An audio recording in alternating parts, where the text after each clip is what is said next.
Welcome to this gentle journey through time, where we'll explore the remarkable stories of women who shape the very foundation of faith. As you settle into rest tonight, let these ancient tales of courage, love, and devotion carry you into peaceful dreams. These are the stories of daughters, mothers, queens, and prophetesses whose lives echo through eternity, reminding us of the strength that lies within the human heart. Tonight we travel back through millennia to witness moments that change the world forever. We'll walk through gardens of paradise and wilderness places of testing. We'll stand in royal courts and humble homes, beside wells in the desert and at the foot of the cross. Each story we encounter reveals something profound about the nature of God's love and the power of human choice when surrendered to divine purpose. These women lived in times vastly different from our own, yet their hopes, fears, joys, and struggles speak across the centuries with remarkable clarity. They faced impossible circumstances with faith, made difficult choices with wisdom, and trusted in promises that seemed beyond belief. Their stories have been preserved not merely as historical accounts, but as living testimonies to the enduring power of faith, hope, and love. In the beginning, when the world was young and perfect, there lived the first woman. Her name was Eve, and she was created in a garden more beautiful than any paradise we could imagine. The air was sweet with the fragrance of countless flowers, each bloom more exquisite than the last, releasing perfumes that seemed to carry whispers of divine love. Every tree bore fruit that satisfied not just hunger, but brought joy to the soul, their branches heavy with produce that glowed like precious gems in the eternal morning light.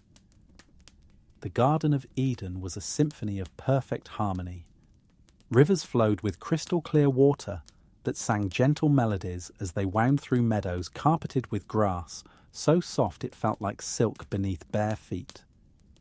Lions played with lambs, eagles soared alongside doves, and every creature lived in peaceful fellowship with one another. The very atmosphere hummed with the presence of the Creator, and love was as tangible as the warm breeze that caressed the earth. Birds sang melodies that seemed to come from heaven itself, their voices weaving together in choruses that praised their Maker without words. Ancient trees stretched their magnificent limbs toward a sky that had never known storm clouds, their leaves rustling with secrets of creation that only they had witnessed. Gentle streams whispered stories of divine artistry as they flowed through the endless green, carrying life to every corner of this perfect realm.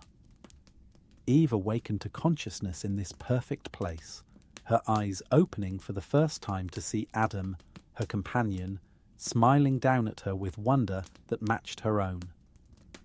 She was bone of his bone, flesh of his flesh, yet uniquely herself, created with her own gifts, her own perspective, her own role in the grand design of creation. Together they walked with their Creator in the cool of the evening, their hearts free from shame, fear, or sorrow, experiencing a relationship with God that was immediate, intimate, and unbroken. Every day brought new discoveries as they explored their vast domain. They named the animals with wisdom that flowed naturally from their unfallen minds, giving each creature a designation that perfectly captured its essence and purpose. They tended the garden with joy rather than toil, watching in amazement as everything they touched flourished under their care. The earth responded to their presence with abundance, and they marveled at the intricate beauty surrounding them, from the smallest flower to the mightiest cedar. But in this paradise, there grew one tree whose fruit was forbidden, standing as a testament to the gift of free will that God had granted to his human children. The tree of the knowledge of good and evil stood in the center of the garden, its branches heavy with fruit that gleamed like jewels in the dappled sunlight. It was beautiful beyond description, yet marked by divine prohibition, representing the boundary between creature and creator, between trust and rebellion. One day, as Eve walked near this tree, drawn perhaps by curiosity or simply enjoying the beauty of her surroundings, she encountered a serpent whose words dripped like honey mixed with poison. The creature was more cunning than any beast of the field, and it had come with a purpose that would shatter the innocence of the world. It began its temptation with a question that seemed innocent enough, yet carried within it the seeds of doubt. Has God indeed said, "You shall not eat of every tree of the garden"? The serpent spoke of wisdom, of becoming like God, of eyes being open to truths hidden from them. It painted pictures of knowledge and power, suggesting that God was withholding something good from them, that there were secrets to be discovered beyond the boundaries he had set. The creature's words were crafted to appeal to pride, to the desire for autonomy, to the longing for something more than what they already possessed.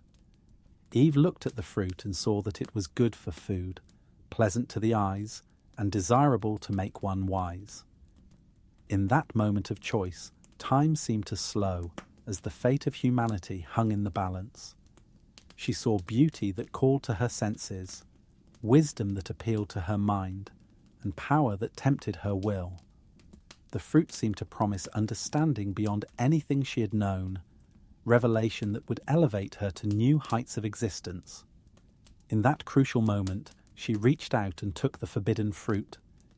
The act itself was simple, requiring only the extension of her hand and the decision of her will, yet it carried consequences that would echo through all of history. She ate, savouring what she thought would be the taste of enlightenment, and gave also to Adam, who was with her, and he ate as well, participating in the choice that would change everything. Suddenly their eyes were opened, but not to the wisdom they had expected. Instead of the promised elevation, they experienced degradation. They felt naked, afraid, ashamed, their innocence shattered like glass upon stone. The perfect harmony of their world fractured, and for the first time they experienced fear, guilt, and the terrible awareness of their own mortality. The fruit that had promised to make them like God had, instead made them acutely aware of how unlike God they truly were. When they heard the voice of God walking in the garden in the cool of the day, instead of running toward him with joy as they had always done before, they hid among the trees, their hearts pounding with a fear they had never known. The sound that had once been the sweetest music to their ears now filled them with dread, for they knew they had broken the one commandment they had been given. But God called to them with love, even in their disobedience, his voice carrying not condemnation, but sorrow for what they had lost. Though they had chosen to know both good and evil, though they must now leave the garden and face a world of thorns and pain, God did not abandon them to their fate. In his mercy, he clothed them with garments of skin, the first sacrifice offered to cover human shame, and he made a promise that would sustain hope through the long night of human history. He promised that from Eve would come one who would ultimately triumph over the serpent's power, crushing the head of the tempter while suffering a wound in the process. This promise, though cryptic to their ears, carried within it the entire plan of redemption, the assurance that the story which began with disobedience would end with victory. As Eve passed through the gates of Eden, carrying within her womb the first children who would know both sorrow and joy, both death and the hope of life beyond death, she became the mother of all living. Her story became the beginning of every woman's journey, marked by choices, consequences, and the endless possibility of redemption. She learned that mistakes, even terrible ones, need not be the end of the story, but could become the beginning of a new chapter written by divine grace. The years flowed like a great river, carrying humanity through generations of both blessing and struggle, through seasons of faithfulness and periods of wandering. In the ancient city of Ur of the Chaldees, where ziggurats reached toward the heavens and merchants traded treasures from distant lands, there lived a woman whose story would become a testament to faith, tested by time and refined by divine patience.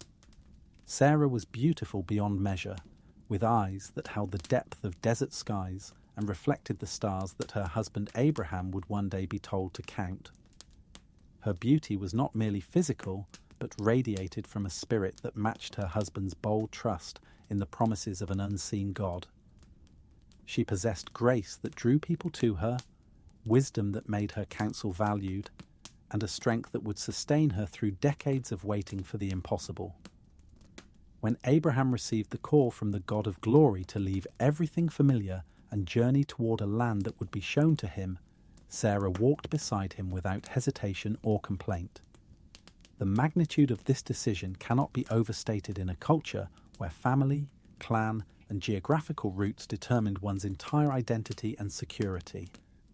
They left the comfort of their established home, the security of their extended family network, and the familiar gods of their fathers to follow the voice of the one true God into an uncertain future. Their departure from Ur was like a death and resurrection, an ending of one life and the beginning of another. They loaded their camels with their possessions, gathered their servants, and set out across vast deserts toward a promise that seemed as distant as the stars they navigated by. The journey was arduous, filled with dust and heat by day, cold and uncertainty by night, yet Sarah endured it all with a grace that inspired their entire household. Through foreign lands they travelled, sometimes welcomed as honoured guests, sometimes viewed with suspicion as wandering strangers. They crossed rivers and mountains, passed through cities and wilderness areas, always moving toward a destination they had never seen, guided only by faith in the one who had called them. Sarah adapted to the nomadic life with remarkable resilience, learning to find home not in a place, but in the presence of God and the love of her husband. But as the years passed like seasons of drought and rain, Sarah's arms remained empty, and the deepest longing of her heart remained unfulfilled. God had promised Abraham that he would become the father of many nations, that his descendants would be as numerous as the stars in the sky and the sand on the seashore. Yet Sarah grew older with each passing year, and still no child blessed their union. Month after month, season after season, she waited and hoped, but her womb remained closed like a sealed fountain. The pain of barrenness in that ancient culture was almost unbearable. Children were not merely a blessing, but a necessity for survival, care in old age, and the continuation of family legacy.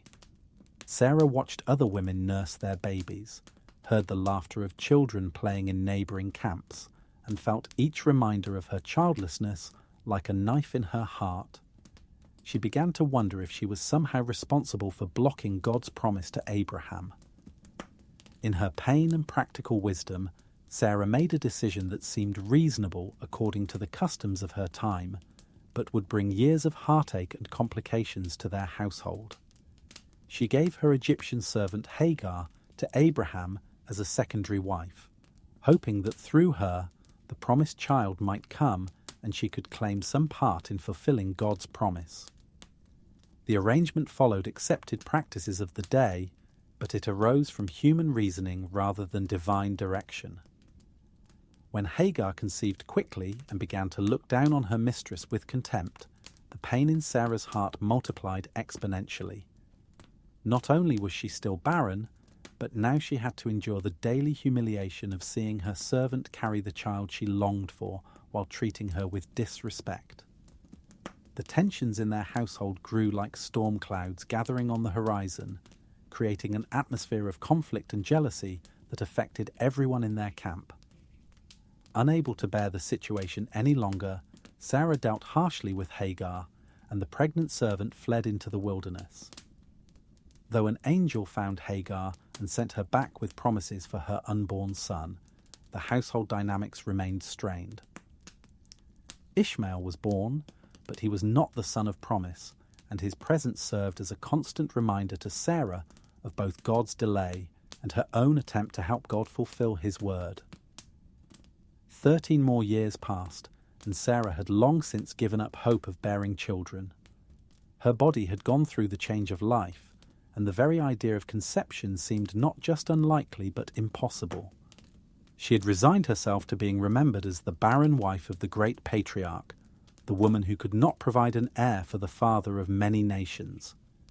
Then, when Sarah was far past the age of childbearing, when she was 90 years old and Abraham was nearly 100, 3 mysterious visitors came to their tent during the heat of the day. As Abraham hurried to prepare a meal for these strangers, showing the lavish hospitality for which he was known, one of them spoke words that made Sarah's heart leap with wonder and doubt at the same time. "I will certainly return to you according to the time of life, and behold, Sarah your wife shall have a son." Sarah, listening from inside the tent where she was preparing bread, laughed quietly to herself, trying to muffle the sound so the visitors would not hear. How could such a thing be possible? Her body had long passed the time for bearing children, and Abraham himself was old and worn by the years. The very idea seemed absurd, laughable, impossible by every measure of human understanding. But the visitor, who was none other than the Lord himself, heard her laughter and asked Abraham, "Why did Sarah laugh, saying, 'Shall I surely bear a child since I am old?' Is anything too hard for the Lord? At the appointed time I will return to you, according to the time of life, and Sarah shall have a son." These words echoed in Sarah's heart like thunder, challenging her doubt with divine possibility and infinite power. When the Lord confronted her laughter, Sarah was afraid and denied it, saying, "I did not laugh." But he replied, "No, but you did laugh." In that gentle correction, Sarah heard not condemnation but compassion, not anger but understanding for her human frailty in the face of the impossible promise. True to the word that had been spoken, Sarah conceived and bore a son in her old age, at the very time of which God had spoken to Abraham. The pregnancy itself was a miracle, her aged body renewed and strengthened for the task of carrying and delivering a child. When the baby was born healthy and strong, Sarah's joy knew no bounds. She named him Isaac, which means laughter, for she said, "God has made me laugh with joy, and all who hear will laugh with me." The laughter that had once expressed doubt and bitter irony was transformed into laughter of pure delight and amazement at God's faithfulness. After decades of waiting, of hoping, of crying tears that seemed to water only barren ground, Sarah held her miracle in her arms. As she nursed her baby and watched him grow from infant to toddler to young boy, Sarah's faith deepened and matured. She understood now that God's timing was perfect, that the wait had been necessary to make the miracle undeniable, and to prepare both her and Abraham for the magnitude of what God was doing through their family.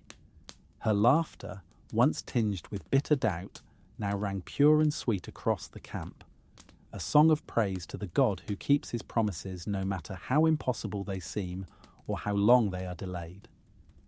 The stories of faith passed down from generation to generation, carried in the hearts of women who learned to trust even when circumstances seemed impossible, even when their deepest longings seemed destined to remain unfulfilled.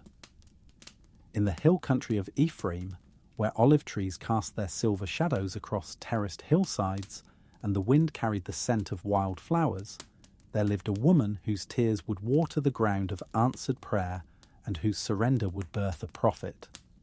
Hannah's story began in the complexity of an ancient household, where love was shared but not equally distributed. She was married to Elkanah, a good man who loved her dearly and showed his affection in tangible ways, but she shared his heart and home with another wife named Peninnah. This arrangement, while common in their culture, created an atmosphere of constant comparison and competition that wounded Hannah's sensitive spirit. While Peninnah had been abundantly blessed with children who filled their home with laughter, noise, and the constant bustle of family life, Hannah's arms remained empty year after year, her heart echoing with silence where the sounds of children should have been. Every day brought fresh reminders of her barrenness as she watched Peninnah's children play in the courtyard, heard their voices calling for their mother's attention, and saw the pride that shone in their eyes as they showed her their small accomplishments and discoveries. The pain of childlessness went beyond mere disappointment. It struck at the core of Hannah's identity as a woman in her society. Children were seen not only as blessings, but as evidence of divine favour, security for old age, and the means by which a woman's name and legacy would continue. Without children, Hannah felt incomplete, purposeless, as if she had failed in the most fundamental way possible. Each year, the family would make the pilgrimage to Shiloh to worship at the tabernacle and offer sacrifices to the Lord.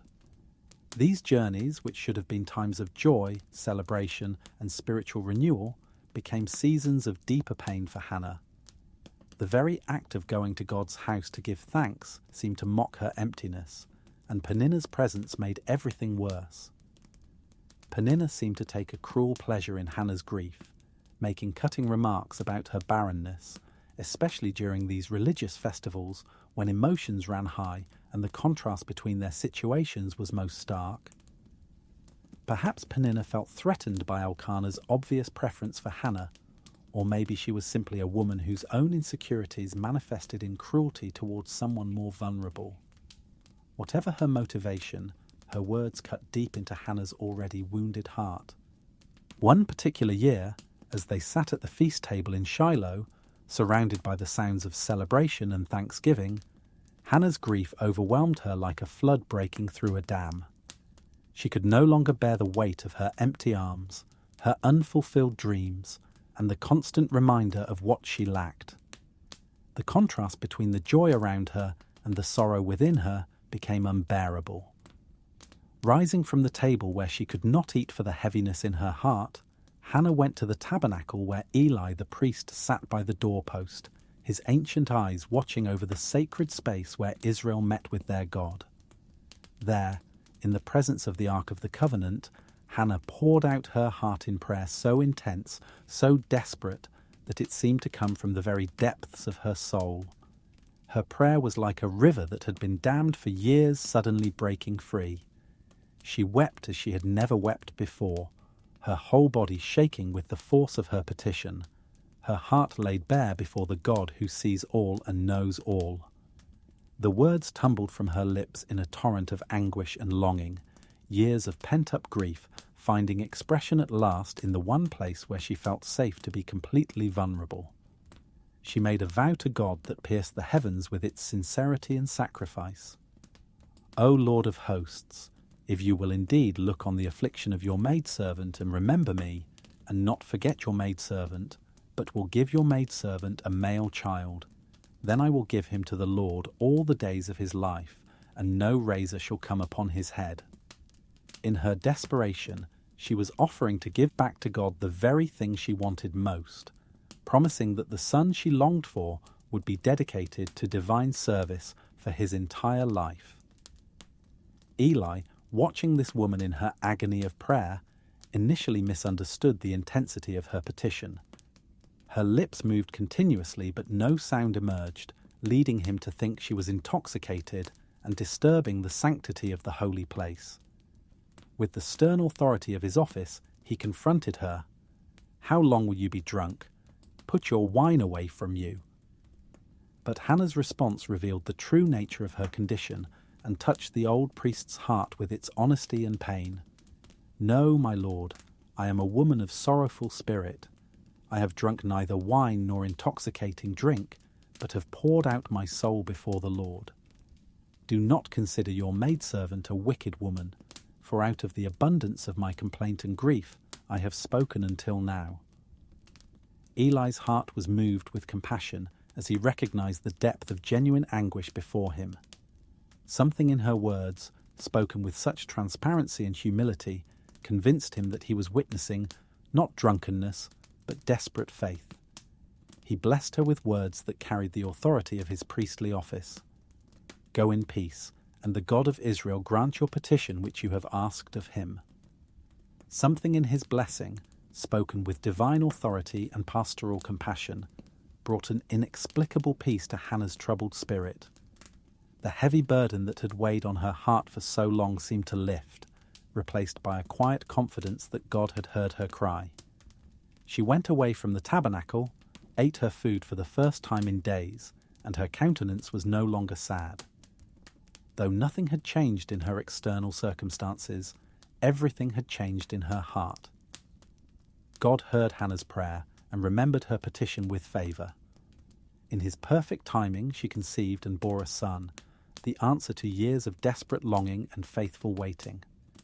She named him Samuel, which means heard by God or asked of God, a name that would forever commemorate the prayer that brought him into existence and the faithfulness of the God who answers the cries of his children. As she nursed her baby and watched him grow from a helpless infant into a walking, talking toddler, Hannah never forgot the vow she had made in her desperation. The boy was precious beyond words to her, the fulfillment of her deepest dream, the answer to countless prayers, yet she had pledged him to God's service, and she would keep her word regardless of the cost to her maternal heart. When Samuel was old enough to be weaned, probably around 3 years old, Hannah made the most difficult journey of her life. She took her beloved son to Shiloh and presented him to Eli with words that revealed both her joy and her sacrifice. "O my Lord, as your soul lives, my Lord, I am the woman who stood by you here, praying to the Lord. For this child I prayed, and the Lord has granted me my petition which I asked of him. Therefore I also have lent him to the Lord. As long as he lives, he shall be lent to the Lord." Leaving her precious son at the tabernacle was perhaps the hardest thing Hannah had ever done, yet her heart was filled with joy rather than sorrow, peace rather than regret. She had asked for a son, and God had given her Samuel. She had promised to dedicate him to the Lord's service, and she kept her word with a glad heart, trusting that God's purposes for her child were higher and better than anything she could plan for him herself. Each year thereafter, Hannah would return to Shiloh to visit Samuel, bringing him a little coat that she had made with her own hands, woven with all her love and prayers. These annual visits became celebrations of faith, opportunities to see how God was shaping and using the child she had surrendered to his will. Samuel grew in favor with God and men, developing the wisdom and character that would make him one of Israel's greatest prophets and judges. Hannah's sacrifice bore fruit beyond her wildest imagination. The son she gave to God became the one who would anoint Israel's first kings, who would guide the nation through crucial transitions, who would speak God's word with authority and power. Her faithful surrender of her most precious gift became a blessing not just to her own household, but to an entire nation that desperately needed godly leadership. In her prayer of thanksgiving, Hannah sang prophetic words that would echo in the song of another mother centuries later. "My heart rejoices in the Lord. My horn is exalted in the Lord. I smile at my enemies because I rejoice in your salvation. No one is holy like the Lord, for there is none besides you, nor is there any rock like our God." Her song celebrated not just personal victory, but divine character, recognizing that her individual story was part of God's greater plan for his people. The thread of women's wisdom continued to weave through Israel's history, sometimes emerging in the most unexpected places and through the most unlikely vessels. During the dark period of the Judges, when Israel repeatedly fell into cycles of idolatry and oppression, when chaos seemed to reign and hope grew dim, God raised up deliverers to save his people from their enemies and from themselves. Among these judges was a woman whose wisdom and courage shone like a beacon in those troubled times, illuminating a path forward when all seemed lost. The land had known peace for generations, but complacency had led to spiritual decline, and Israel had once again turned away from the God who had delivered them from Egypt. Foreign oppression followed as surely as night follows day, and the people found themselves crying out to the same God they had abandoned in their prosperity. It was in this context of national crisis that Deborah emerged as a leader, judge, and prophetess. Deborah sat under her palm tree in the hill country of Ephraim, between Ramah and Bethel, and people from all over Israel would make pilgrimages to seek her counsel. The palm tree itself became famous throughout the land, a landmark known to travellers and a symbol of the justice and wisdom that could be found beneath its shade. Under its spreading branches, disputes were settled with fairness that satisfied both parties, legal decisions were made with wisdom that reflected divine insight, and hope was kindled in hearts that had grown weary under foreign oppression. She was known throughout the land as a prophetess, one who spoke not her own thoughts, but the very words of God. Her decisions were marked by such wisdom and fairness that none questioned her authority, even in a culture where women rarely held positions of leadership. There was something about Deborah that commanded respect, a combination of spiritual insight, practical wisdom, and moral authority that transcended cultural expectations and gender roles. Under her leadership, people rediscovered their identity as God's chosen people. She reminded them of their history, their calling, and their destiny. Through her teaching and example, faith began to revive in hearts that had grown cold, and courage began to stir in spirits that had been crushed by years of oppression. The palm tree of Deborah became not just a place of judgment, but a center of spiritual renewal for the entire nation. At this time, Israel was suffering under the cruel hand of Jabin, a Canaanite king whose kingdom was centered in Hazor, and his military commander Sisera, who controlled a formidable army with 900 iron chariots. For 20 years, these enemies had harshly oppressed the Israelites, making their lives bitter with hard bondage, taking their crops as tribute, and treating them as slaves in their own promised land. The iron chariots were the ancient equivalent of modern tanks, representing military technology that seemed invincible to foot soldiers armed with primitive weapons. Sisera's army was disciplined, experienced, and equipped with the best weapons of the day. Against such overwhelming force, the scattered tribes of Israel seemed helpless, their fighting men demoralized by years of defeat and oppression. But the people's cries reached the heart of their Creator, who had not forgotten his covenant with Abraham, Isaac, and Jacob. God was preparing to act, and he would do so through the faith and courage of his servants, using the weak things of the world to confound the mighty, choosing the unlikely to accomplish what seemed impossible. One day, as Deborah sat under her palm tree listening to the concerns of her people and seeking God's will for the nation, she received a divine message that would change the course of Israel's history. The Spirit of the Lord spoke to her with clarity and urgency, giving her specific instructions for the deliverance he was planning. With the authority of a prophetess, she sent word to Barak, a military leader from the tribe of Naphtali, summoning him to appear before her. When Barak arrived, travel-worn from his journey but eager to hear what the prophetess had to say, Deborah delivered a message that would test his faith and courage. "Has not the Lord, the God of Israel, commanded you, saying, 'Go and deploy troops at Mount Tabor. Take with you 10,000 men of the sons of Naphtali and of the sons of Zebulun. And against you I will deploy Sisera, the commander of Jabin's army, with his chariots and his multitude at the river Kishon, and I will deliver him into your hand?'" The magnitude of what God was proposing staggered Barak's imagination. 10,000 men against Sisera's professional army and iron chariots seemed like suicide rather than strategy. Mount Tabor, while providing a defensible position, would also leave them exposed when they had to come down to fight. The river Kishon was in the heart of enemy territory, far from any hope of reinforcement or retreat. Barak listened to the prophetess with growing amazement, but fear crept into his heart like cold water. The enemy was strong, their chariots formidable, their army experienced in battle and confident in their superiority. He had seen what those iron chariots could do to infantry, had witnessed the devastating effect of Sisera's military machine on previous attempts at resistance. Looking at Deborah with respect, but also with the desperation of a man being asked to attempt the impossible, Barak made a request that revealed both his faith in her divine connection and his own need for reassurance. "If you will go with me, then I will go. But if you will not go with me, I will not go."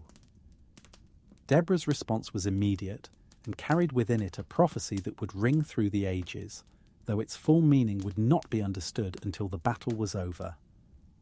"I will surely go with you. Nevertheless, there will be no glory for you in the journey you are taking, for the Lord will sell Sisera into the hand of a woman." She agreed to accompany the army, but she spoke a prophetic word about how the victory would unfold in ways that would astonish everyone involved. As word spread throughout the northern tribes that Deborah the prophetess would lead them into battle against Sisera, something remarkable happened. Men who had been hiding in caves and mountain strongholds began to emerge.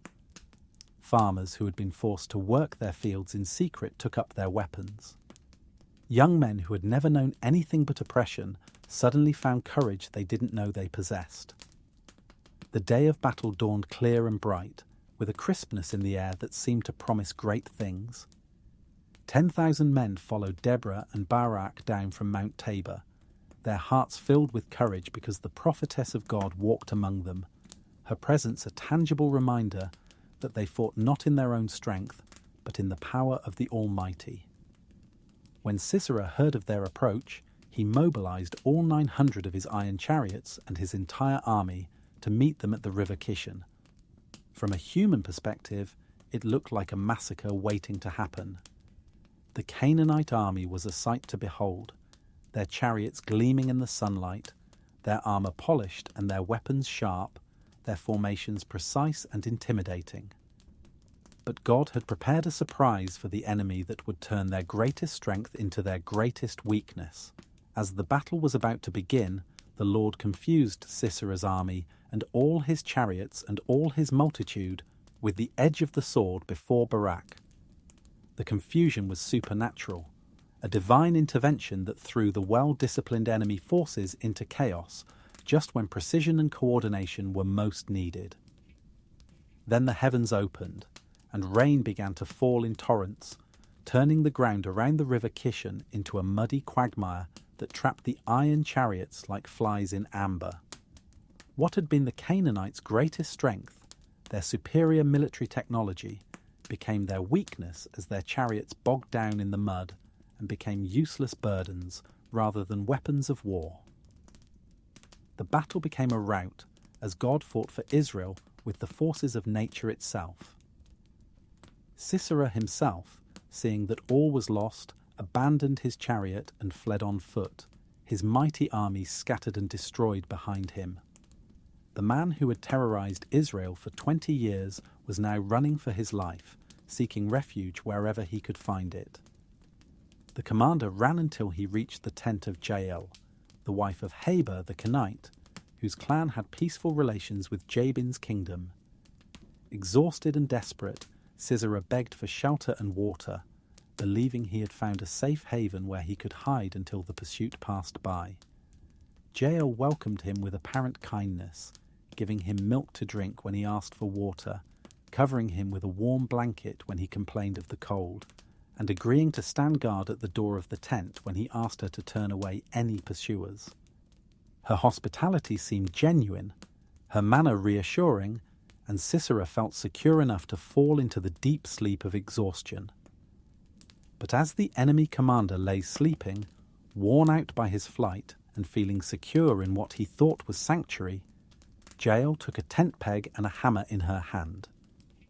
With one decisive blow, driven by a conviction that she was serving God's justice, she drove the peg through Sisera's temple into the ground beneath, and he died without waking, never knowing what had struck him. When Barak arrived, pursuing Sisera and hoping to capture the man who had oppressed his people for so long, Jael met him at the entrance to her tent with news that fulfilled Deborah's prophecy in ways no one had anticipated. "Come, and I will show you the man whom you seek." She led him inside and showed him Sisera's body, the prophecy fulfilled that the honor of killing Israel's oppressor would indeed go to a woman, though not the one anyone had expected. That day marked the beginning of the end for Jabin's kingdom and the oppression it had brought upon Israel. The victory was so complete, the enemy's defeat so devastating, that it broke their power permanently and freed Israel from the yoke that had burdened them for 20 years. In celebration of this great deliverance, Deborah and Barak sang a victory song that has been preserved for us across the millennia, a song that celebrated not just military triumph, but the power of God working through his people when they respond to his call with faith and courage. The song praised the Lord who rides upon the clouds, who makes the earth tremble and the mountains quake when he goes forth to save his people. Deborah's song celebrated the courage of those who volunteered willingly for battle, risking their lives for the freedom of their people. She sang of the wisdom that flows from hearts surrendered to God's will, of the power that comes when human weakness is yielded to divine strength. Her words became a testimony to God's faithfulness and a reminder that he can use anyone who is willing to trust and obey. Under Deborah's leadership, the land had peace for 40 years, a generation of children growing up free from oppression, knowing prosperity instead of poverty, experiencing hope instead of despair. Her palm tree became a symbol of justice and wisdom that endured long after she had passed from the scene, a reminder that God can raise up leaders from unexpected places when his people need them most. She proved that leadership is not about gender or physical strength, but about wisdom, courage, and the willingness to speak God's truth, regardless of the consequences. Her legacy challenged assumptions and opened possibilities, showing that God's call can come to anyone and that his purposes can be fulfilled through any willing vessel. Time flowed onward like a great river seeking the sea, carrying with it stories of love that transcended cultural boundaries and family loyalty that defied convention. In the fields of Moab, during a time when famine gripped the land of Israel like a cruel fist, lived a family whose journey would become one of the most beautiful love stories ever told, a testament to loyalty that looks beyond circumstances to see the heart. The famine in Israel was severe, the kind that drives people to desperate measures and forces difficult decisions upon families who would otherwise never consider leaving their ancestral lands. In the town of Bethlehem, which ironically means house of bread, there was no bread to be found, no grain in the storehouses, no hope of harvest in the foreseeable future. The very name of the town seemed to mock its residents as they watched their children grow thin and their livestock waste away. Elimelech, whose name meant "My God is King," faced an impossible choice. He could stay in Bethlehem and watch his family slowly starve, or he could take them to a foreign land where food was available, but where they would be strangers. Immigrants dependent on the kindness of people who worship different gods and follow different customs. The decision to leave was agonizing, but love for his family ultimately overcame love for his homeland. Naomi, his wife, whose name meant pleasant or lovely, packed their few remaining possessions with a heavy heart. She was leaving behind not just a place, but a way of life, not just familiar surroundings, but the graves of her ancestors, the community that had known her since childhood, and the land that God had promised to give to her people. Yet she followed her husband with the same loyalty that would later mark her relationship with her daughters-in-law. Their two sons, Mahlon and Chilion, whose names unfortunately meant sickly and failing, were young men when the family made the difficult journey across the Jordan River into the territory of Moab. The irony of their names would prove prophetic, but for now they were simply sons following their parents into an uncertain future, hoping for survival and the possibility of eventually returning home. In Moab, the family settled in a region known for its fertile fields and abundant harvests. The contrast with the barren landscape they had left behind was striking. Here, the rains came regularly, the crops grew tall and strong, and there was plenty to eat. For a time, it seemed that their exile might become a blessing, that they had found a new home where they could prosper and rebuild their lives. The sons married Moabite women, a decision that reflected both their integration into their new community and the reality that they might never return to Israel. Mahlon married Ruth, and Chilion married Orpah. Both young women were from respectable families, possessed of beauty, intelligence, and kind hearts that endeared them to their mother-in-law despite the cultural differences that separated them. For about 10 years, the family lived in Moab with reasonable happiness and prosperity. Naomi learned to appreciate the good qualities of her daughters-in-law, and they in turn came to love and respect this woman from Israel, who had embraced them as her own daughters. The household was marked by mutual affection and support, creating bonds that transcended the barriers of nationality and religion. But sorrow followed them like a persistent shadow, waiting for its moment to strike. First, Elimelech died, leaving Naomi a widow in a foreign land, dependent on her sons for protection and support. The loss was devastating, but she found comfort in Mahlon and Chilion, who cared for her with the devotion of good sons and helped her adjust to her new status as a widow. Then, in a cruel twist of fate that seemed to mock their hopes for stability and happiness, both sons died as well, leaving 3 widows to face an uncertain future together. The household that had once been filled with masculine voices and activity now echoed with the quieter sounds of women trying to make sense of their suddenly changed circumstances. In her grief and desperation, Naomi made a decision that she hoped would be best for everyone involved. She had heard that the Lord had visited his people in Israel and given them bread again, that the famine which had driven them from Bethlehem was over, and that harvests were once again blessing the land. She decided to return to her homeland, but the journey would be difficult and the future uncertain. Feeling that she had nothing left to offer her daughters-in-law, Naomi's heart was heavy with the burden she felt she was placing on these young women. They had already sacrificed much by marrying into a foreign family, and now she had no sons to offer them, no security to provide, no future to promise them. With tears in her eyes and pain in her voice, she urged them to return to their mothers' houses. "Go, return each to her mother's house," she said, her voice breaking with emotion. "The Lord deal kindly with you, as you have dealt with the dead and with me. The Lord grant that you may find rest, each in the house of her husband."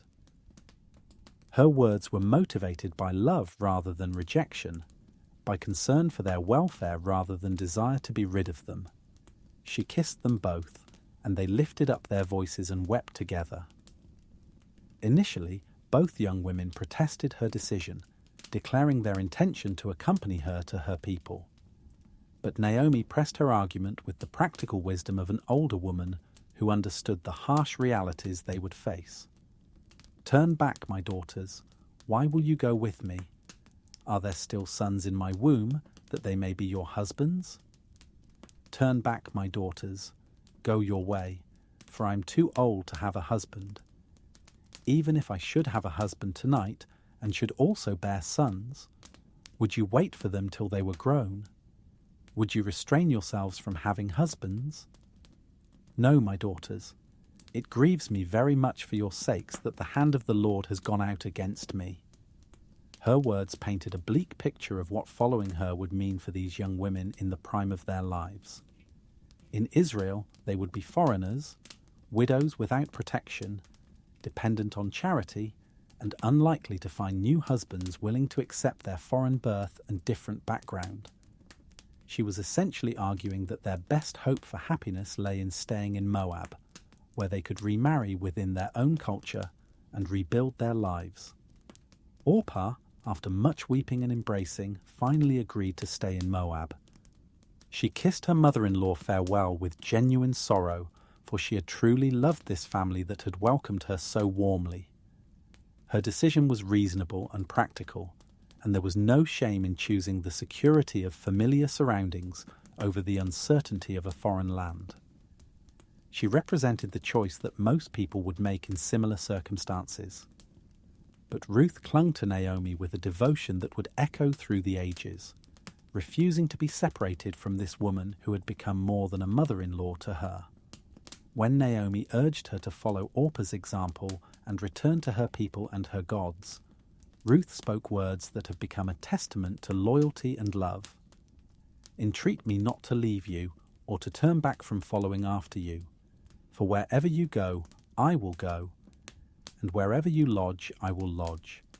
Your people shall be my people, and your God my God. Where you die, I will die, and there will I be buried. The Lord do so to me, and more also, if anything but death parts you and me." These words revealed the depth of transformation that had taken place in Ruth's heart during her years as part of Naomi's family. She was choosing not just to follow Naomi, but to embrace Naomi's God as her own, to adopt Israel as her people, and to commit herself to a future that held no guarantees except the assurance that she would face whatever came alongside the woman she had learned to love and respect. Ruth was leaving behind everything familiar and secure: her family, her culture, her religion, her language, and her best prospects for remarriage and financial security. She was choosing instead to cast her lot with an elderly, bitter widow who felt that God's hand had turned against her, to venture into a land where she would be viewed as a foreigner, and to worship a God she had only recently come to know through Naomi's example. When Naomi saw that Ruth was determined to go with her, she stopped trying to persuade her otherwise, perhaps recognizing in her daughter-in-law's eyes a resolve that would not be shaken. The two women set out together on the long journey to Bethlehem, traveling the ancient roads that connected Moab to Israel, each step taking Ruth further from everything she had known and closer to a future that depended entirely on the God of Israel. The journey itself was difficult for two women traveling alone, fraught with dangers from bandits, wild animals, and the simple challenges of finding food and shelter along the way. But Ruth's determination never wavered, and her presence was a comfort to Naomi even in her grief and bitterness.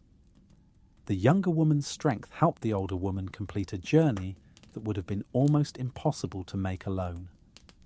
When they finally arrived in Bethlehem at the beginning of the barley harvest, the townspeople were amazed to see Naomi return after so many years. "Is this Naomi?" they asked, hardly recognizing the woman who had left them during the famine. But Naomi's response revealed the depth of her pain and disillusionment. "Do not call me Naomi, call me Mara, for the Almighty has dealt very bitterly with me. I went out full, and the Lord has brought me home again empty. Why do you call me Naomi, since the Lord has testified against me, and the Almighty has afflicted me?" Her words reflected not just personal grief, but a crisis of faith, a struggle to understand how the God she had served could allow such devastating losses to come upon her family. She felt empty, abandoned, afflicted by the very God who was supposed to be her protector and provider. The name Mara, meaning bitter, seemed to better capture her current reality than Naomi, which spoke of pleasantness and beauty that she no longer felt she possessed. But God was already at work in ways that neither woman could see, preparing blessings that would transform their sorrow into joy and their emptiness into abundance. Ruth's decision to accompany Naomi, motivated by love and loyalty, had placed her exactly where God needed her to be for the next chapter of his plan to unfold. The harvest season that greeted their arrival was not just a time for gathering grain, but for gathering the pieces of broken lives and weaving them into something beautiful and new. Ruth, young and strong, immediately took responsibility for their survival. She asked Naomi's permission to glean in the fields, following behind the harvesters to gather the grain they left behind according to the law of Moses that provided for the poor and the stranger. This was backbreaking work, often dangerous for a young foreign woman, but Ruth faced it with courage and determination, willing to humble herself for the sake of their daily bread. Providence guided Ruth's steps to the field belonging to Boaz, a wealthy landowner who was a relative of Naomi's deceased husband Elimelech. When Boaz saw this young woman working so diligently among his harvesters, he inquired about her and learned of her devotion to Naomi. His heart was moved by her story, the account of how she had left her own people to care for her mother-in-law, and he instructed his workers to treat her kindly and to deliberately leave extra grain for her to gather.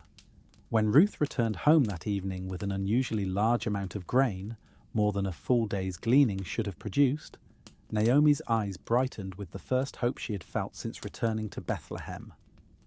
Learning that Ruth had worked in Boaz's field, the older woman began to see the hand of God working in their circumstances.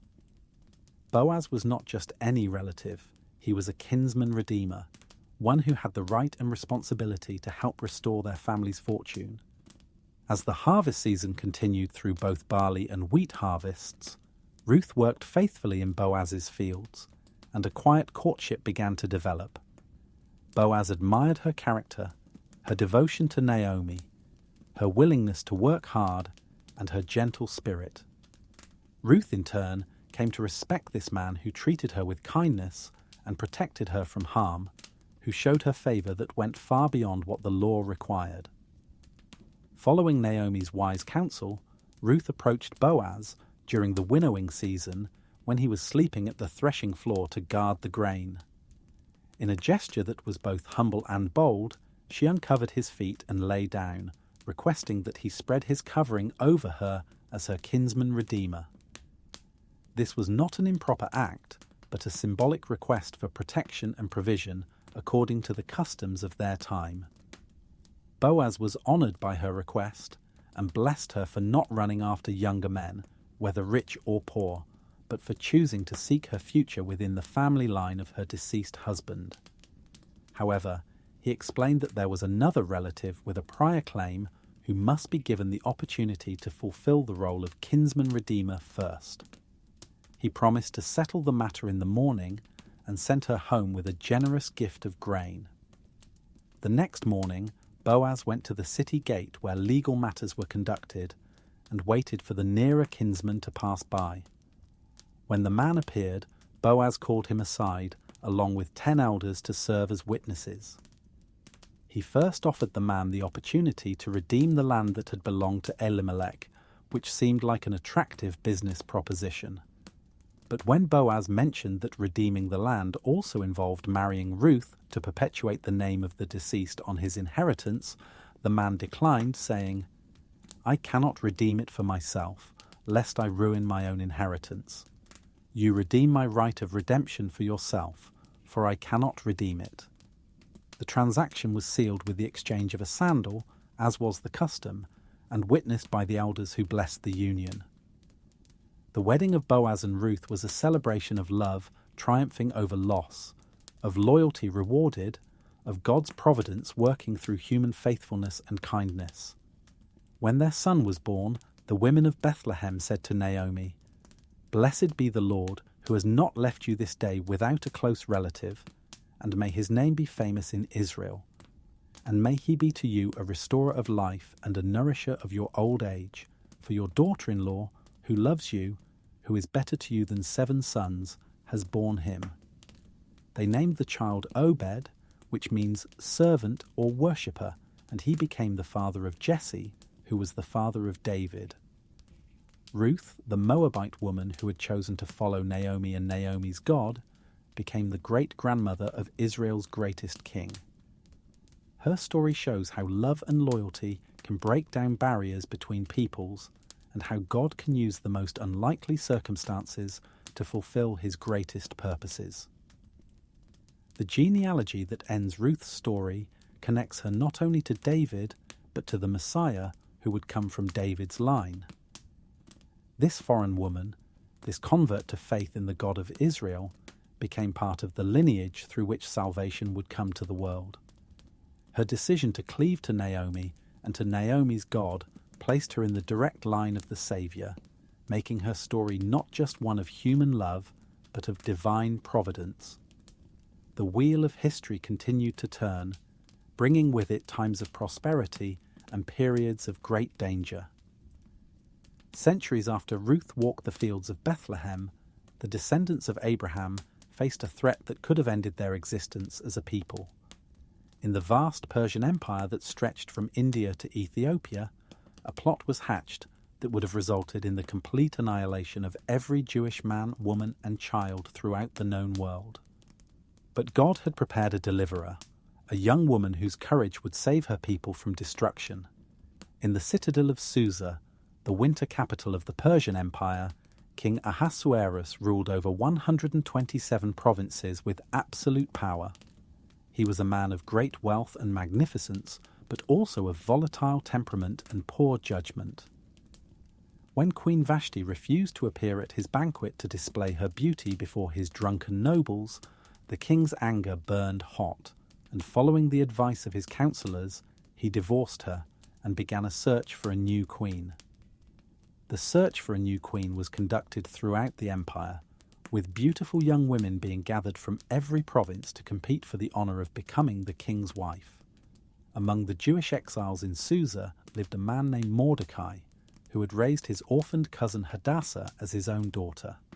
She was known by her Persian name, Esther, and she was beautiful beyond description, with the kind of grace and dignity that drew people to her like flowers turned toward the sun.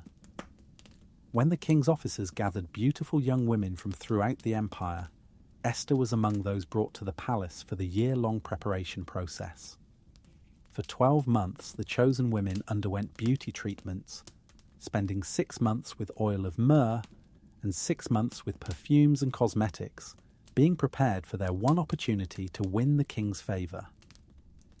During this time, Esther found favor with Haggai, the custodian of the women, who provided her with the best cosmetics, the finest foods, and 7 choice maidservants. Yet through all this luxury, Esther remained humble and kind, treating servants with the same respect she showed to nobles, never allowing her circumstances to change her character. Following Mordecai's counsel, Esther did not reveal her Jewish heritage, understanding that prejudice against her people might harm her chances or put her in danger. When her turn came to appear before King Ahasuerus, her natural beauty and gentle spirit captivated him completely.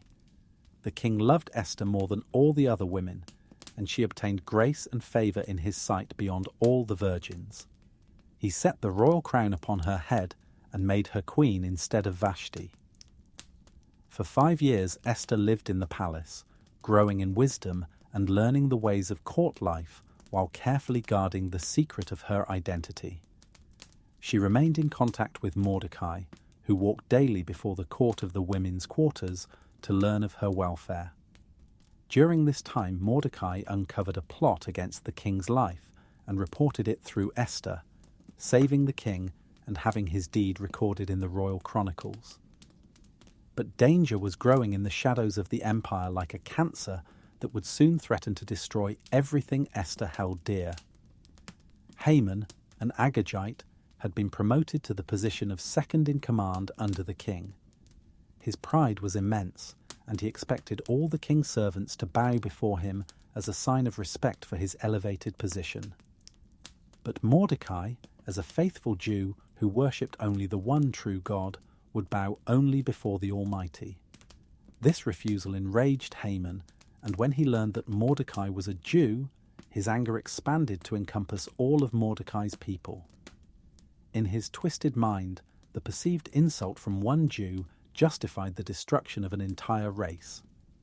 Haman cast lots, called Pur, to determine the most auspicious date for his planned genocide, and then approached the king with a carefully crafted lie designed to gain royal permission for his evil scheme. He told Ahasuerus that there was a certain people scattered throughout the empire whose laws were different from those of all other people, and who did not keep the king's laws, making them a threat to the stability and unity of the realm.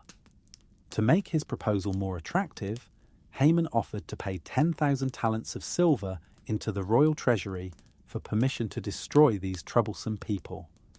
The king, trusting his prime minister and attracted by the enormous sum of money, gave Haman his signet ring and permission to do as he saw fit with this alleged threat to the empire. Decrees were written and sent throughout the empire, sealed with the king's ring, and translated into every language, ordering the destruction of all Jews, young and old, men, women, and children, on the 13th day of the 12th month. The city of Susa was perplexed by this cruel edict, but the law of the Medes and Persians could not be revoked once it was sealed with the royal signet. When Mordecai learned of the decree, he tore his clothes, put on sackcloth and ashes, and went out into the city, crying with a loud and bitter cry. Throughout the empire, Jews fasted, wept, and mourned, many lying in sackcloth and ashes as they contemplated their approaching doom. The decree had given their enemies nearly a year to prepare for the slaughter, but it had also given the Jews time to pray and seek divine intervention. When Esther's maids told her of Mordecai's condition, she was deeply distressed and sent clothes for him to wear, but he would not accept them. Through a trusted servant, Esther learned the full extent of the danger facing her people and received a copy of the decree, along with an urgent message from Mordecai. Mordecai's message cut to the heart of Esther's situation and challenged her to action. Do not think in your heart that you will escape in the king's palace any more than all the other Jews.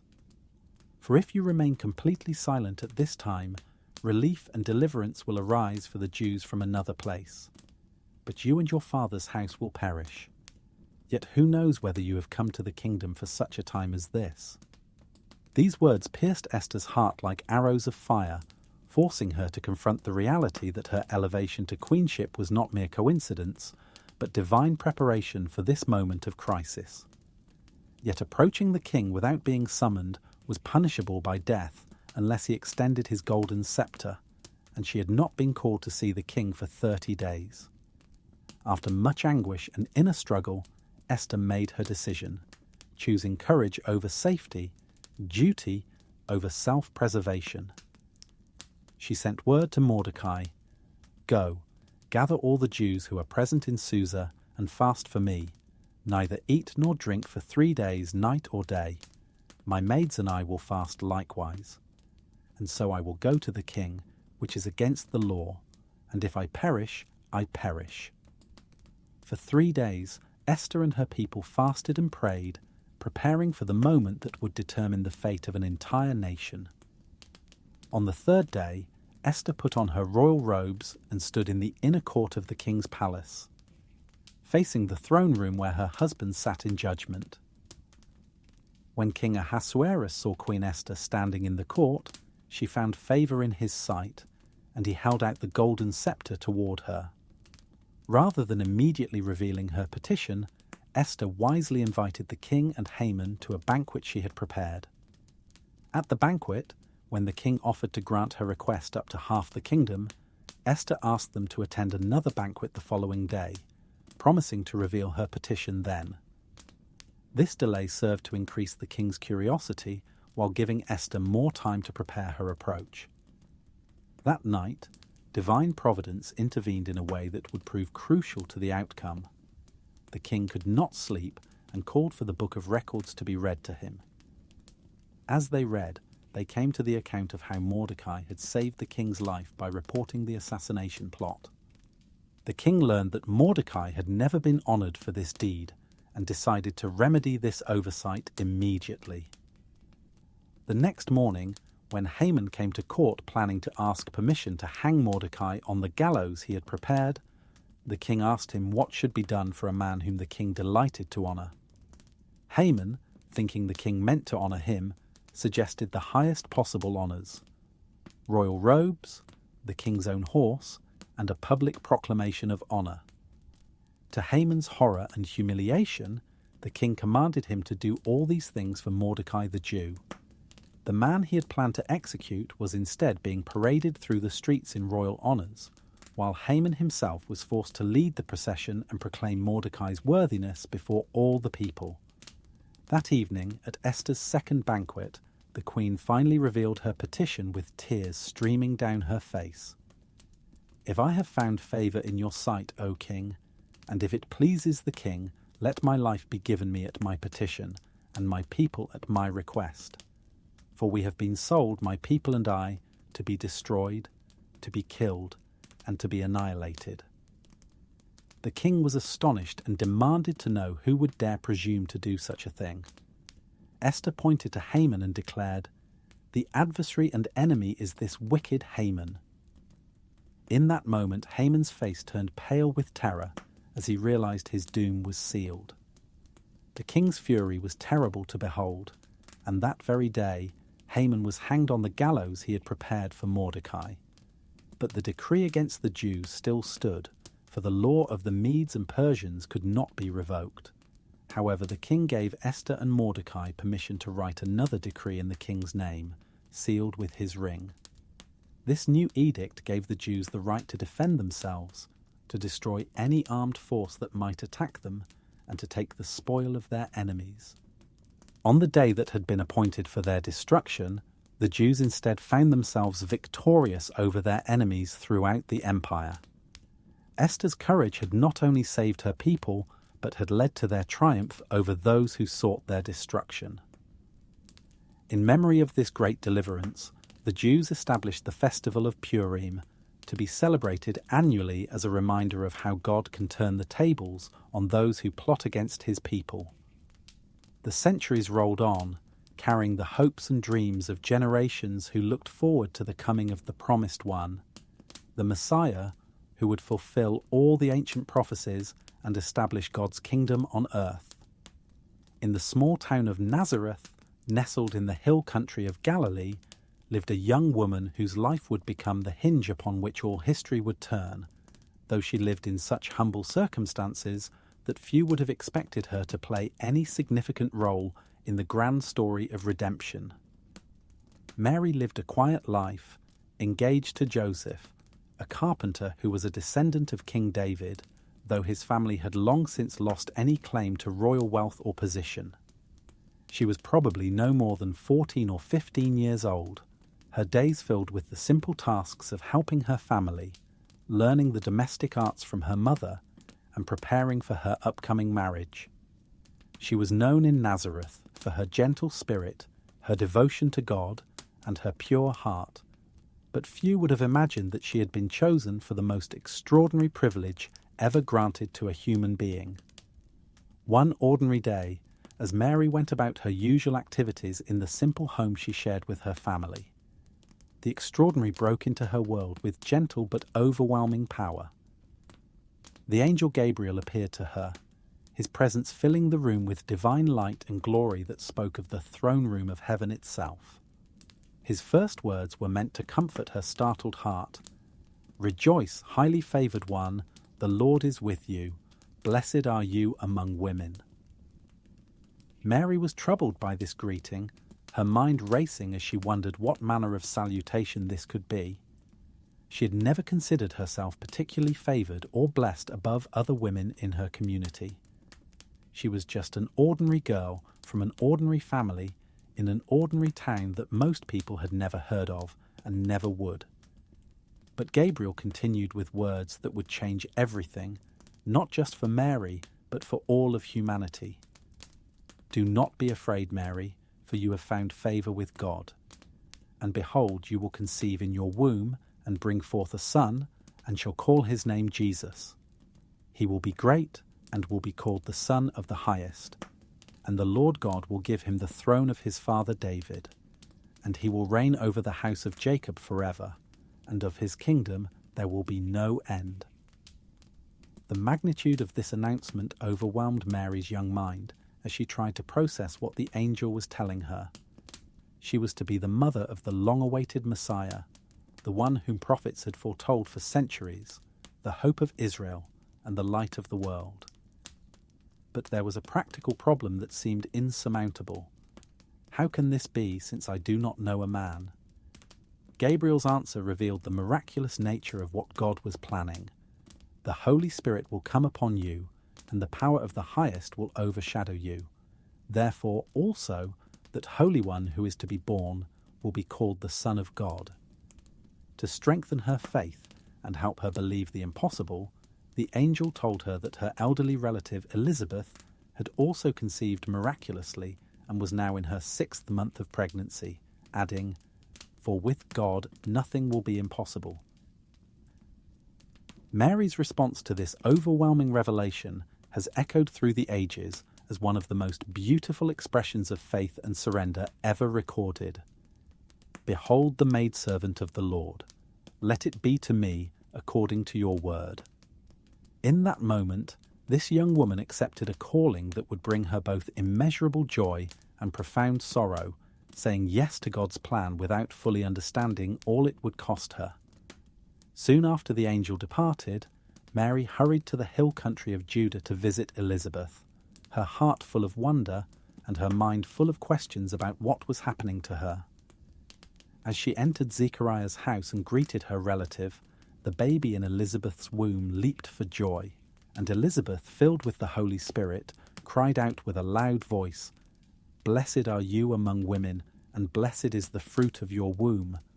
But why is this granted to me, that the mother of my Lord should come to me?" Mary's heart overflowed with praise as the reality of what God was doing through her began to sink in, and she sang a song that revealed the depth of her spiritual understanding. "My soul magnifies the Lord, and my spirit has rejoiced in God my Saviour. For he has regarded the lowly state of his maidservant.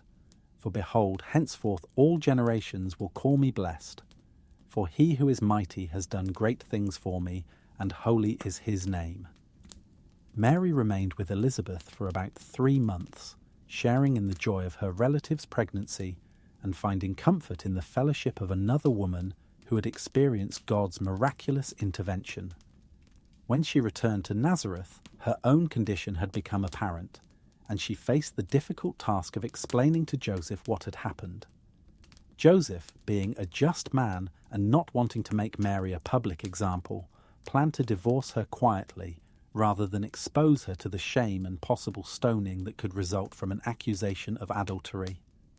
But an angel appeared to him in a dream, confirming Mary's account and instructing him to take her as his wife, for the child conceived in her was of the Holy Spirit. Joseph's faithfulness and obedience provided Mary with the protection and support she would need in the challenging months ahead. His willingness to believe God's word despite the apparent impossibility of the situation made him a true partner in the divine plan that was unfolding through their lives. As Mary's time drew near, Caesar Augustus issued a decree that all the world should be registered for taxation, each person in their own city of origin. Joseph, being of the lineage of David, had to travel to Bethlehem with Mary to be registered. The journey was difficult for a woman in her condition, travelling by foot or on a donkey over rough roads for several days while dealing with the discomfort of advanced pregnancy. When they arrived in Bethlehem, the city was crowded with others who had come for the census, and there was no room for them in the inn. They took shelter in a stable, probably a cave used to house animals, where the Son of God would be born in the humblest of circumstances.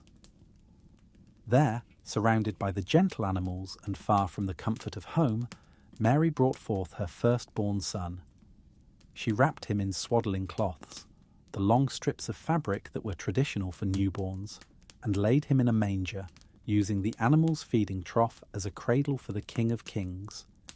The scene was one of perfect peace and beauty, the young mother gazing down at her baby with wonder and love, knowing that she held in her arms the fulfillment of every promise God had ever made. That night, shepherds watching their flocks in the nearby fields were visited by an angel who announced the birth of the Saviour with words that rang across the centuries. "Do not be afraid, for behold, I bring you good tidings of great joy which will be to all people. For there is born to you this day in the city of David a Saviour, who is Christ the Lord." A multitude of the heavenly host appeared, praising God and saying, "Glory to God in the highest, and on earth peace, goodwill toward men." When the shepherds told Mary all that had been revealed to them about her child, she treasured all these things and pondered them in her heart. This phrase would become characteristic of Mary throughout Jesus' life. She was a woman who observed carefully, remembered faithfully, and reflected deeply on the mysterious ways of God. As Jesus grew from infancy to childhood to young manhood, Mary watched him develop in wisdom and stature, knowing that he was no ordinary child, yet loving him with all the fierce tenderness of a mother's heart. When he was 12 years old and they found him in the temple, amazing the teachers with his understanding, Mary kept his words about being about his Father's business in her heart, pondering their meaning even as she marvelled at his wisdom. The culmination of Mary's journey as the mother of the Messiah came at Calvary, where Simeon's prophecy about a sword piercing her soul was fulfilled in the most painful way imaginable. As Jesus hung on the cross, Mary stood near, along with his beloved disciple John and a few other faithful women, watching her son die for the sins of the world.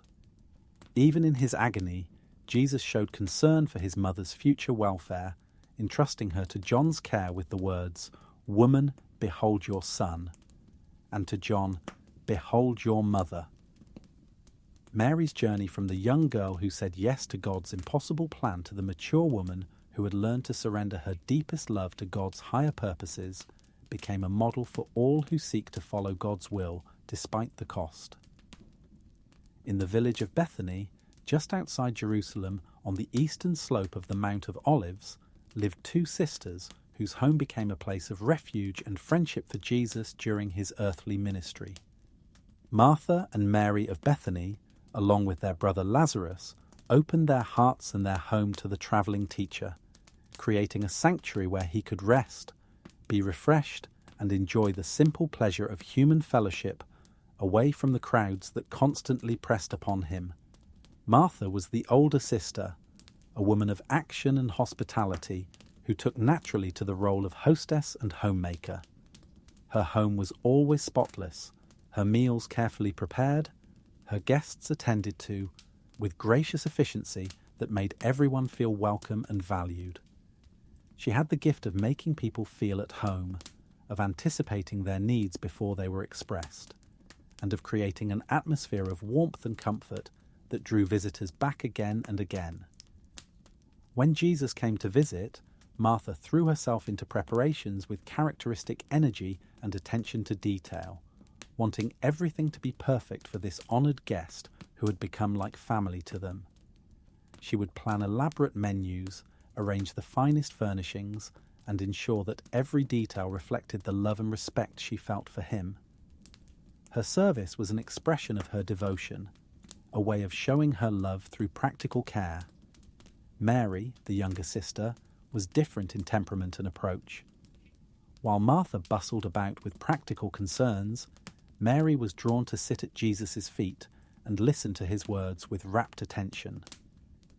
She had a contemplative nature, a heart that hungered for spiritual truth, and an intuitive understanding of the deeper significance of Jesus' presence in their home. Where Martha served with her hands, Mary served with her attention and devotion. One day, when Jesus visited their home during one of his many journeys through Judea, the difference in the sisters' approaches created a moment of tension that would become a teaching opportunity for all generations. Martha was distracted with much serving, working tirelessly in the kitchen to prepare a meal worthy of their beloved guest, her mind occupied with a dozen different tasks that needed to be completed. Meanwhile, Mary sat at Jesus' feet, completely absorbed in his teachings, drinking in every word as if her spiritual life depended on it. She was oblivious to the work that needed to be done, focused entirely on the privilege of learning directly from the Master, who spoke with authority unlike any teacher she had ever heard. As Martha hurried back and forth, carrying dishes and arranging food, her frustration grew with each passing moment. Why was she doing all the work while Mary simply sat and listened? The unfairness of the situation began to overwhelm her sense of hospitality, and finally, her exasperation overcame her usual tact and diplomacy. She approached Jesus with a complaint that must have been building in her heart for some time. "Lord, do you not care that my sister has left me to serve alone? Therefore tell her to help me." Her words revealed not just frustration with Mary, but a sense that even Jesus was being unfair by allowing this situation to continue. Jesus' response was gentle but profound, addressing not just the immediate situation, but the deeper question of priorities in spiritual life. Martha, Martha, you are worried and troubled about many things, but one thing is needed, and Mary has chosen that good part which will not be taken away from her. This response did not diminish the value of Martha's service or suggest that hospitality was unimportant. Rather, Jesus was teaching that in the midst of necessary activities, we must not lose sight of what is most essential. Mary had recognized that the opportunity to learn from Jesus directly was precious and fleeting, while the practical concerns, though legitimate, could wait. Both sisters learned from this gentle correction. Martha discovered that her service was most meaningful when it flowed from a heart that had first been filled with God's love and truth. Mary learned that contemplation must eventually lead to action, that receiving God's word carries with it the responsibility to live it out in practical ways of love and service. The depth of Jesus' relationship with this family became most evident during the crisis that brought him back to Bethany under heartbreaking circumstances. Lazarus, the beloved brother of Martha and Mary, fell seriously ill with a condition that grew worse despite all their efforts to care for him. The sisters sent word to Jesus saying simply, "Lord, behold, he whom you love is sick." Their message carried implicit faith that Jesus would come quickly to heal their brother, for they had seen him perform countless miracles and knew that no sickness was beyond his power to cure. They expected him to drop everything and hurry to Bethany, just as they would have done for him if the situation were reversed. But Jesus remained where he was for 2 more days, apparently unmoved by their urgent plea and unmindful of their desperate need. His delay seemed incomprehensible to those who knew how much he loved this family. By the time he decided to go to Judea, Lazarus had been dead for 4 days, and the sisters' grief was overwhelming. When Jesus finally arrived in Bethany, Martha ran out to meet him before he even reached the village, her grief mixed with confused disappointment and lingering hope.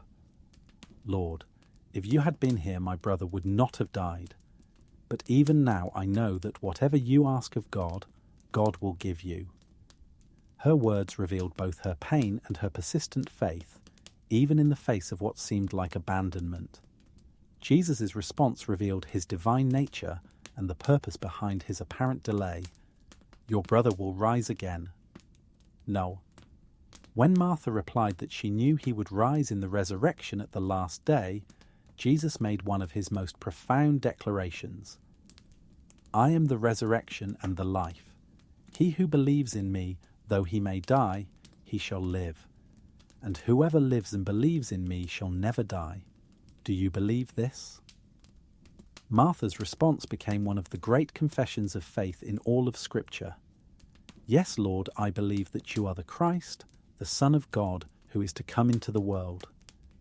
Despite her confusion about his timing, despite her grief and disappointment, Martha affirmed her faith in Jesus' true identity and divine mission. When Mary heard that Jesus had come, she rose quickly and went to him, falling at his feet with the same words Martha had used. "Lord, if you had been here, my brother would not have died." But Mary's grief was so overwhelming that she could say no more. She simply wept, and all the Jews who had come with her to mourn wept also. The sight of Mary's tears and the mourning of the crowd moved Jesus deeply. The Scripture says he groaned in the spirit and was troubled, and when they showed him where Lazarus was buried, Jesus wept. These 2 words reveal the profound humanity of the Son of God, his genuine love for his friends, and his compassion for human suffering, even when he knew the outcome would be glorious. At the tomb, Jesus commanded them to take away the stone that sealed the entrance.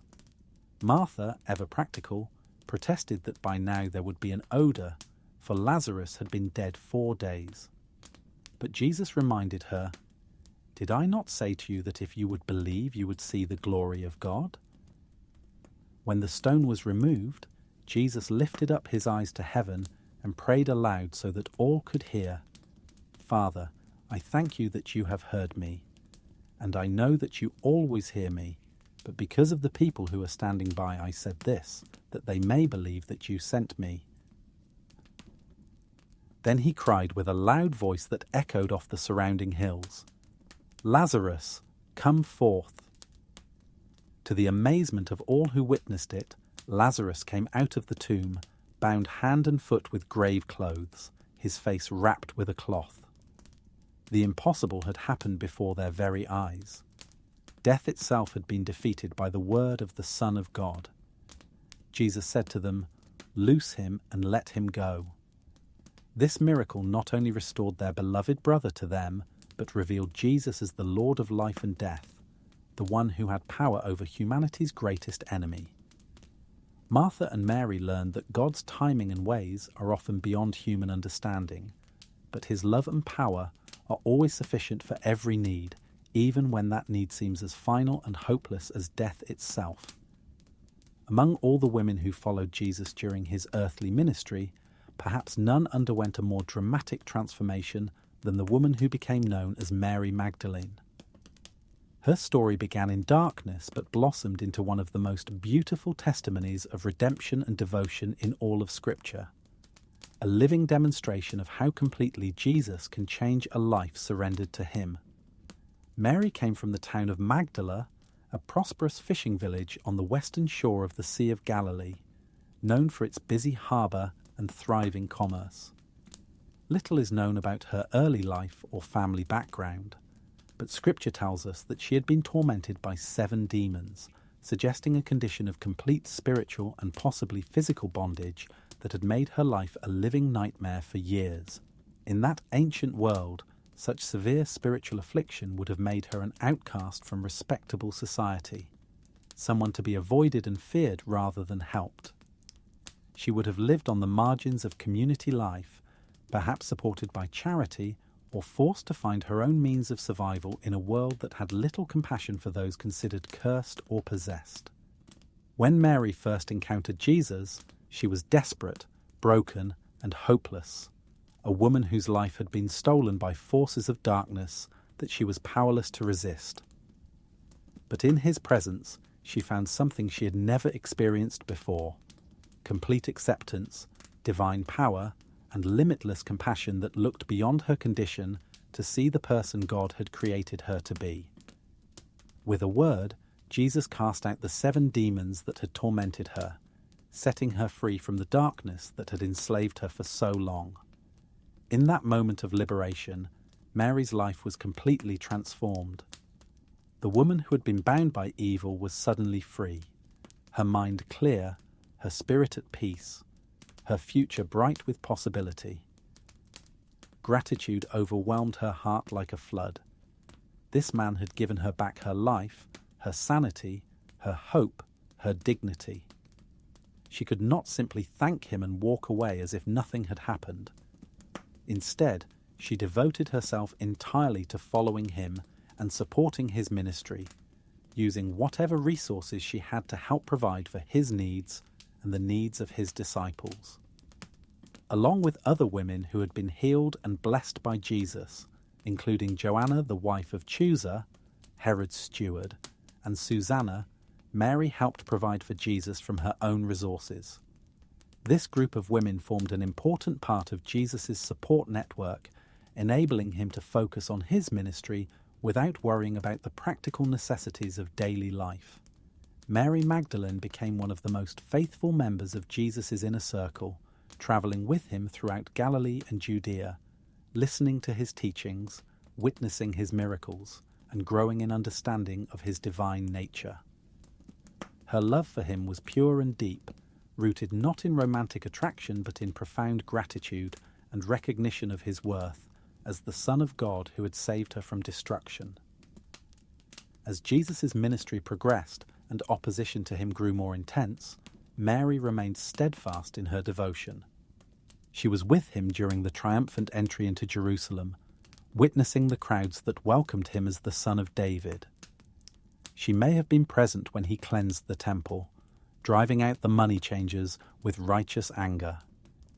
She certainly heard his teachings during that final week, sensing the growing tension and the approaching crisis. When Jesus was arrested in the Garden of Gethsemane, most of his male disciples fled in fear for their own lives.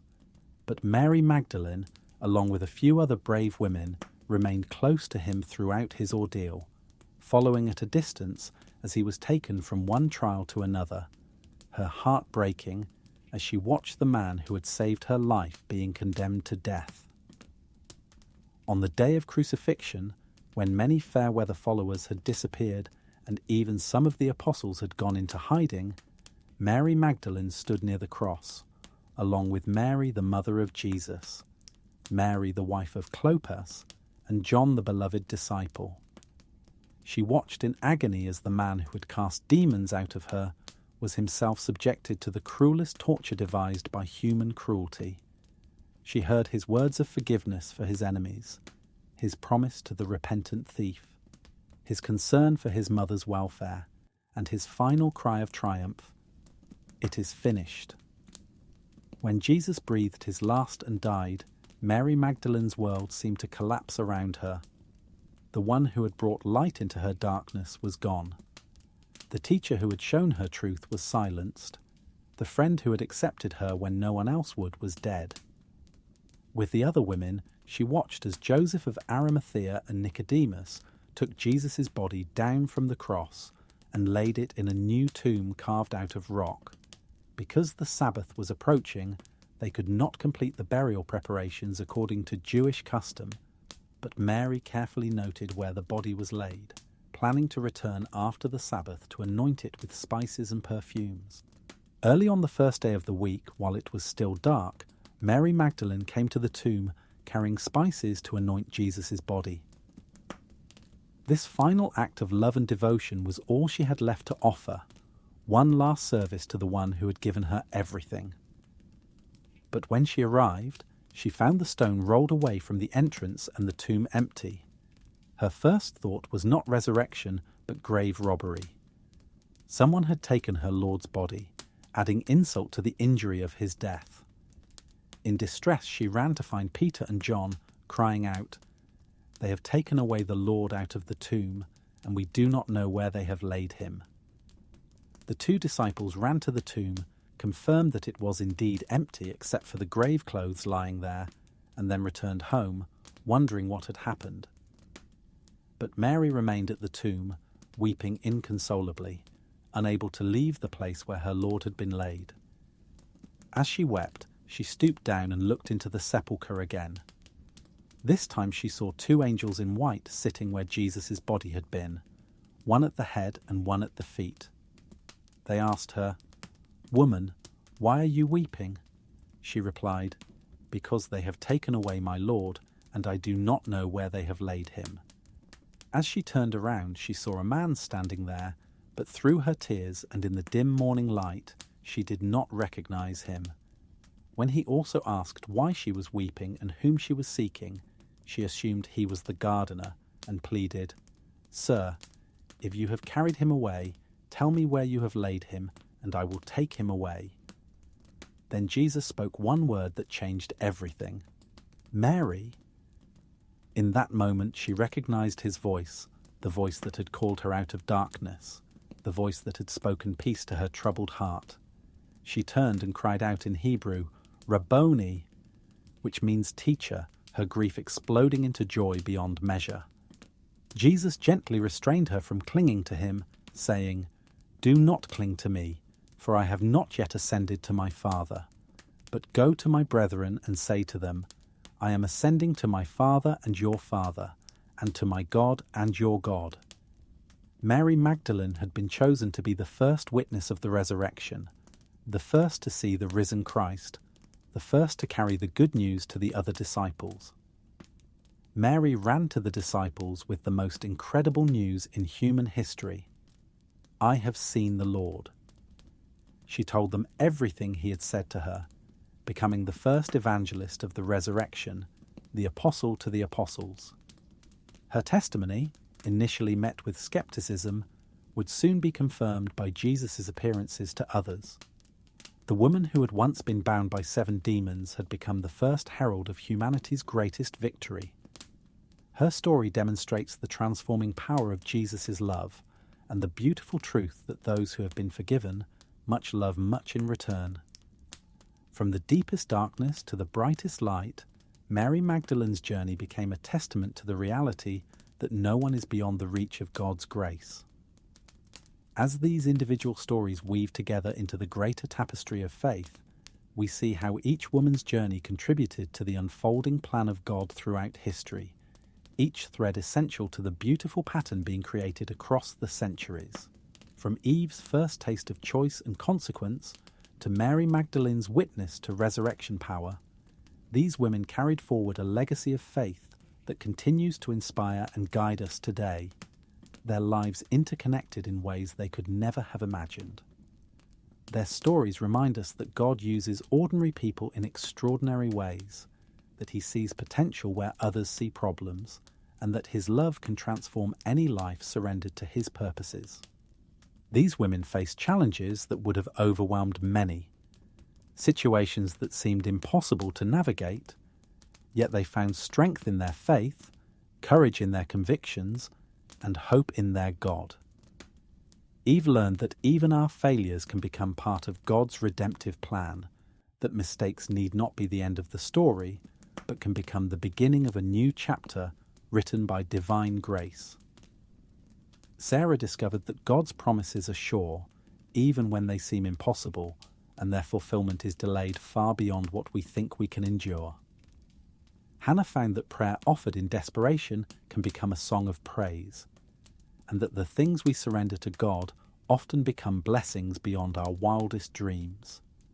Deborah proved that leadership is about wisdom and courage, not gender or physical strength, and that God can use anyone willing to speak His truth regardless of the consequences.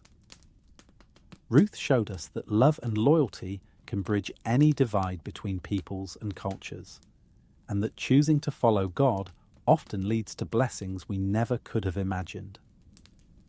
Esther demonstrated that sometimes we are placed in positions of influence specifically to face moments of crisis that test our character and courage.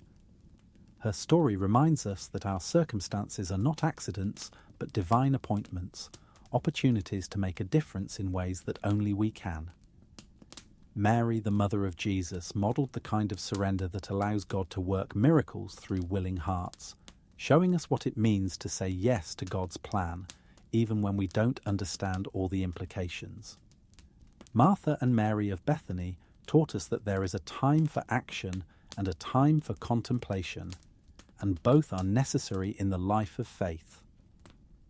Mary Magdalene's transformation reminds us that no one is beyond the reach of God's grace, and that those who have experienced the deepest darkness often become the most radiant witnesses to His light.